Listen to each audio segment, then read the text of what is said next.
BJP के नए राष्ट्रीय अध्यक्ष का टल सकता है फैसला। यूपी क्यों बन रहा कारण? भारतीय जनता पार्टी बीजेपी ने अपने नए राष्ट्रीय अध्यक्ष के चयन की प्रक्रिया को लेकर सियासी कवायद तेज कर दी है। मौजूदा अध्यक्ष जेपी नड्डा का कार्यकाल समाप्त हो चुका है और नए अध्यक्ष की नियुक्ति के लिए पार्टी ने संगठनात्मक चुनावों को प्राथमिकता दी है। इसके तहत 19 राज्यों में संगठनात्मक चुनाव पूरा करना अनिवार्य है, जिसमें अब तक 14 राज्यों में प्रक्रिया पूरी हो चुकी है, जबकि शेष राज्यों में कसरत जारी है। बीजेपी के संगठनात्मक चुनावों की दिशा में 1 जुलाई को महाराष्ट्र, उत्तराखंड, हिमाचल और तेलंगाना में नए प्रदेश अध्यक्षों के नामांकन भरे जाएंगे।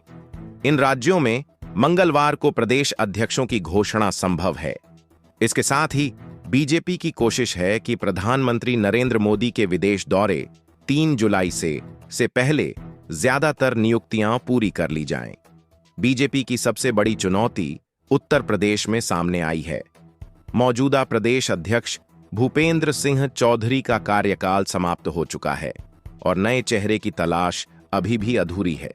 पार्टी की रणनीति है कि संगठन की कमान ओबीसी या दलित वर्ग के नेता को दी जाए, ताकि 2027 के विधानसभा चुनाव से पहले सामाजिक संतुलन साधा जा सके।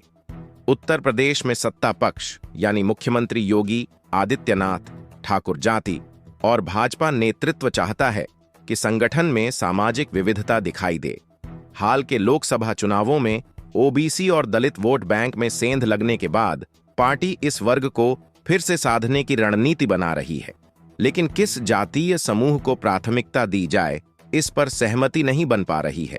बीजेपी के संविधान के मुताबिक तब तक राष्ट्रीय अध्यक्ष का चुनाव नहीं हो सकता जब तक कि कम से कम 19 राज्यों और केंद्र शासित प्रदेशों में संगठनात्मक चुनाव न हो जाएं।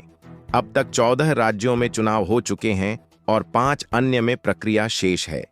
इसलिए राष्ट्रीय अध्यक्ष का चुनाव भी तब तक रुका रहेगा जब तक उत्तर प्रदेश जैसे अहम राज्य में प्रदेश अध्यक्ष नियुक्त नहीं किया जाता। प्रधानमंत्री नरेंद्र मोदी बुधवार से 5 देशों की 8 दिवसीय विदेश यात्रा पर रवाना हो रहे हैं। इससे पहले संघ की अखिल भारतीय प्रांत प्रचारकों की बैठक के दौरान अधिकतर राज्यों में अध्यक्ष पद पर सहमति बनाने की कोशिश हो रही है। यदि इस समय तक फैसले नहीं हुए तो पार्टी का अध्यक्ष चुनाव, बिहार विधानसभा चुनाव अक्टूबर-नवंबर तक टल सकता है।